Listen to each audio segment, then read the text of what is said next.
Assalamualaikum warahmatullahi wabarakatuh. We are from Group 6 Applied Linguistics. Today I will be the presentation of the topic is Applied Linguistics, Translation and Interpreting.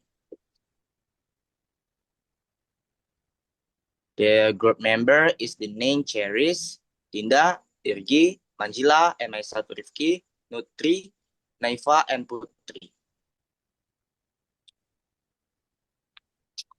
The relationship between applied linguistics and translation.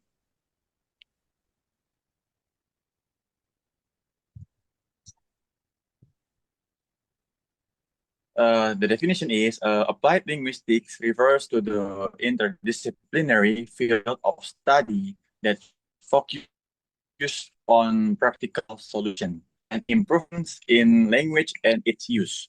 It distinguishes itself from theoretical linguistics by emphasizing real-world application and addressing language-related issues that affect individuals, groups, societies, and cultures.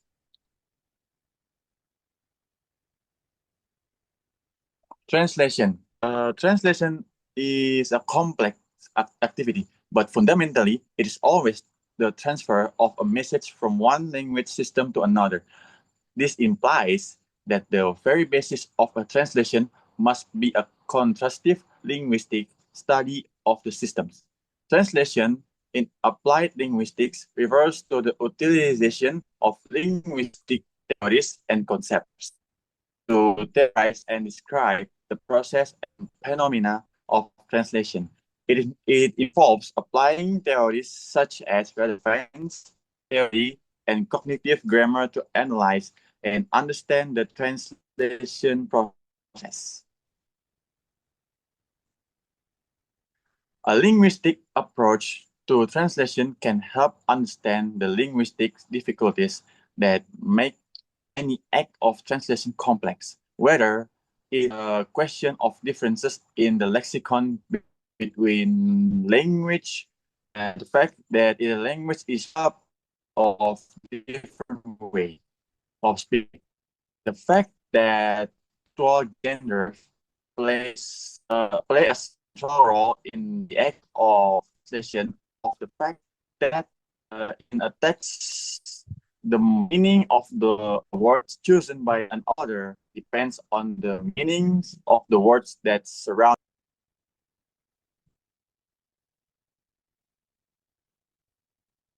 Translation theories. Translation is one of the problems that applied linguistics address success rate 2012. Language translation problems assess effectiveness technologies. Previously, after concluding from several researchers, he concludes that the third emphasis of applied linguistics is in the language used in academic, disciplinary, and professional settings. Since translation is involved in professional settings, it includes this area of the third emphasis.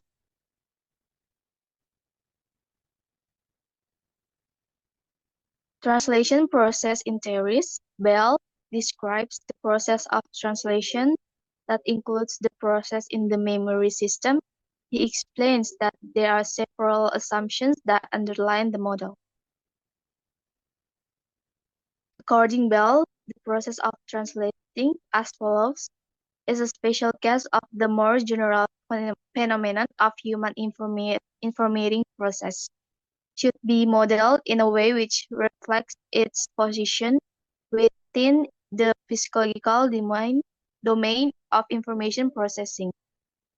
And third is take place in both short-term and long-term memory through the devices for decoding text in the search language and encoding text into the target language via a non-language specific semantic representation.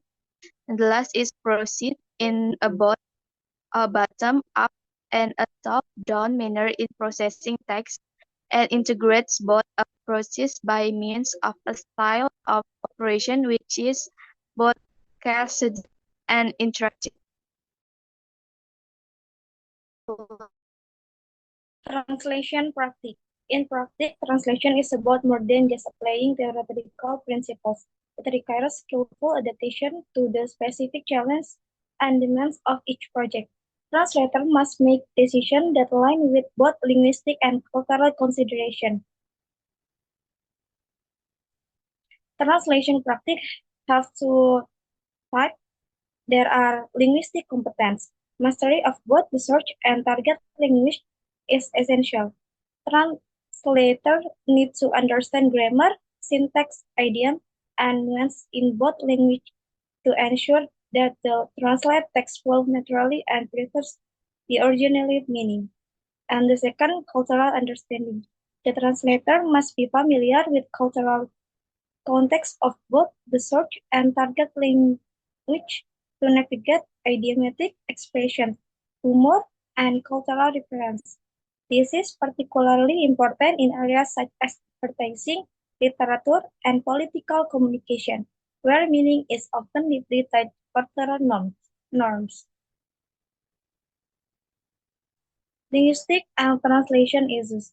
Whether working on a translation of a technical document on a SWORM translation, there are 5 types of translation problems: lexical semantics, grammatical, syntactic, rhetorical, pragmatic, and cultural. Lexical semantic problems can be solved by consulting dictionaries, glossaries, terminology banks, and experts. The problems in translation to discuss by the applied linguistics. Access. Access in translation refers to how easily a translation product can be reached and understood by its users. Applied linguistics often discuss 1.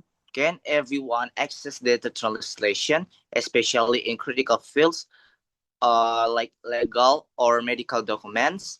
Number 2, is the language in the translation simple and inclusive enough of different audience, not only experts?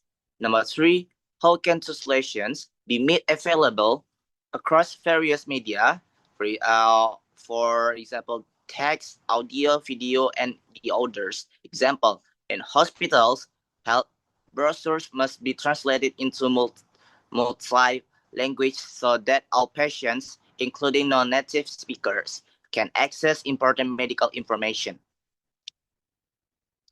Effectiveness.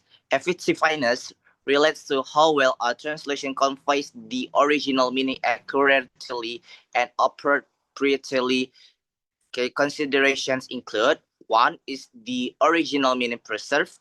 Number 2 are the style, cultural nuances, and emotional tones of the original text maintained. Number 3 is the translation adapted properly to target audience. For example, a marketing slogan that is successful in English may fail in another language if it is translated word for word without considering local culture and context.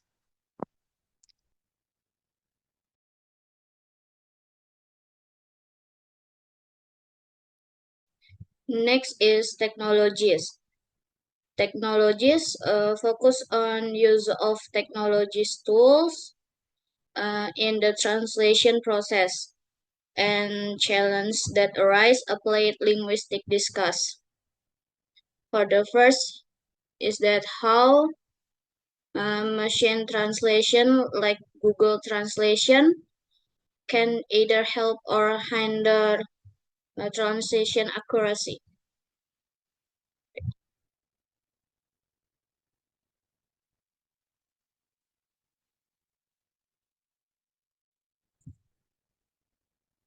Next is the development of computer-assisted translation, or CAT, is that tools such as SDL traders that help human translators work faster and more concisely. And next is new problem, such as machine translations that ignore cultural context, mistake do literal word for word translation, and then the over-reliance on automated system.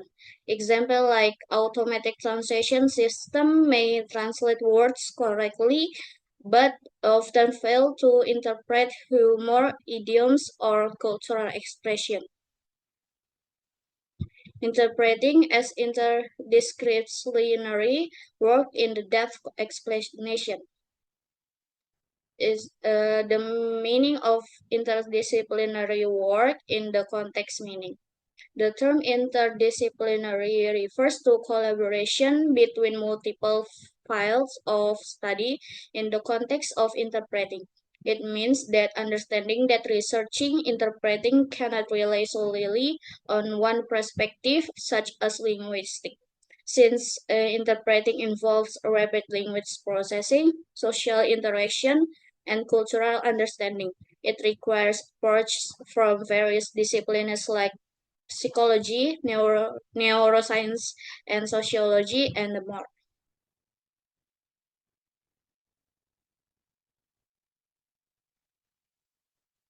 Number 2 is six-man approaches in interpreting studies, according to Richard.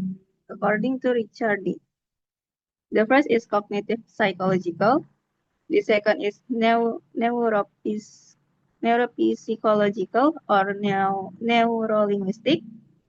Number 3 is translational. Number 4 is linguistic centered. Number 5 is intercultural. And number 6 is sociological.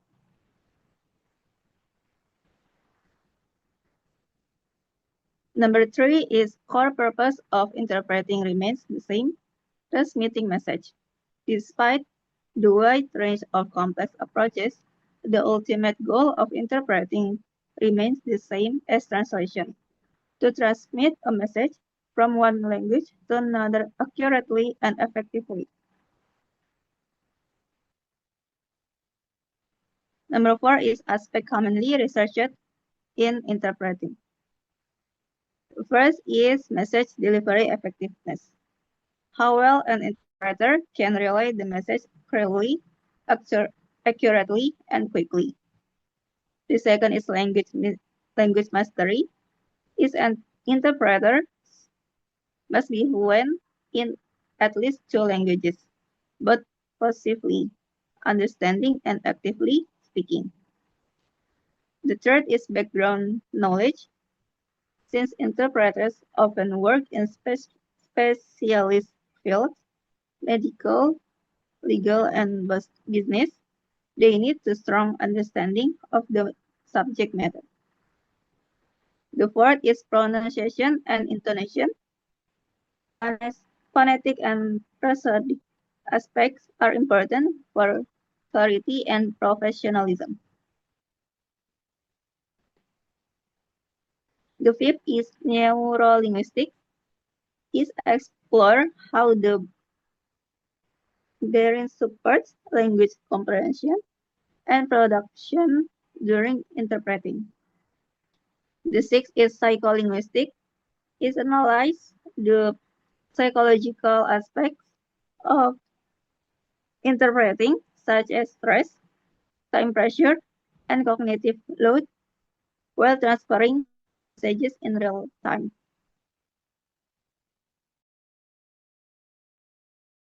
Translation, interpreting, and applied linguistics.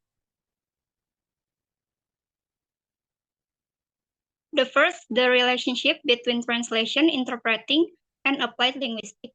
Translation and interpreting are two fields that fall under applied linguistics. Applied linguistics is a branch of linguistics that applies linguistic theories to solve real-world language-related problems, such as language education, translation, language planning, and more. The second, professionalism in translation and interpreting. A strong understanding of both source and target languages. A high level of cultural awareness. For example, when translating an official speech, an interpreter must consider the speaking style, level of study, and implicit of the that the audience from different culture. A different culture can still grasp the intended meaning. Okay, next there is 5 communicative competence according to HIMSS. First is functional competence.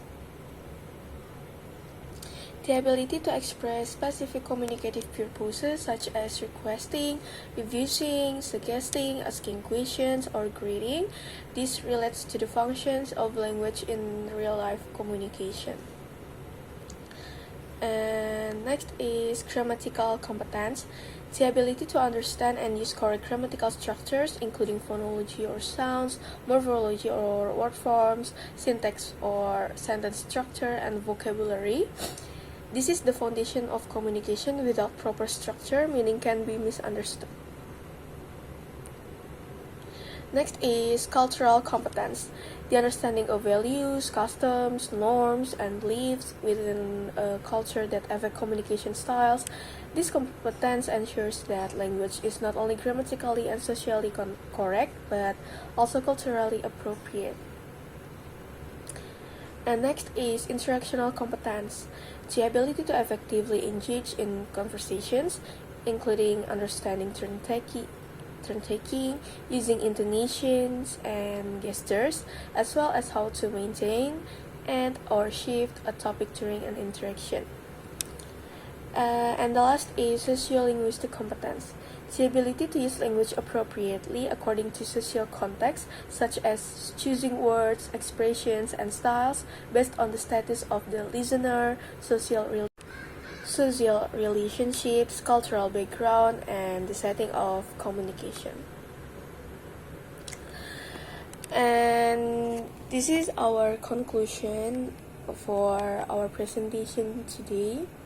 Translation and interpreting are key parts of applied linguistics because they enable effective communications between different languages and cultures. Applied linguistics examines challenges in translation, such as accessibility, effectiveness, and technology, while early research questioned the practical value of translation theory. Later studies suggest that theory actually improves practice by raising translators' awareness of their methods. Similarly, interpreting a field enriched by various disciplines help facilitate communication among speakers of different languages in diverse settings. Both fields rely on skills that account for language used in cultural and social contexts. And that's all for today. We apologize if there are any mistake that we made during the presentation for today. And thank you for your attention. Wassalamualaikum warahmatullahi wabarakatuh.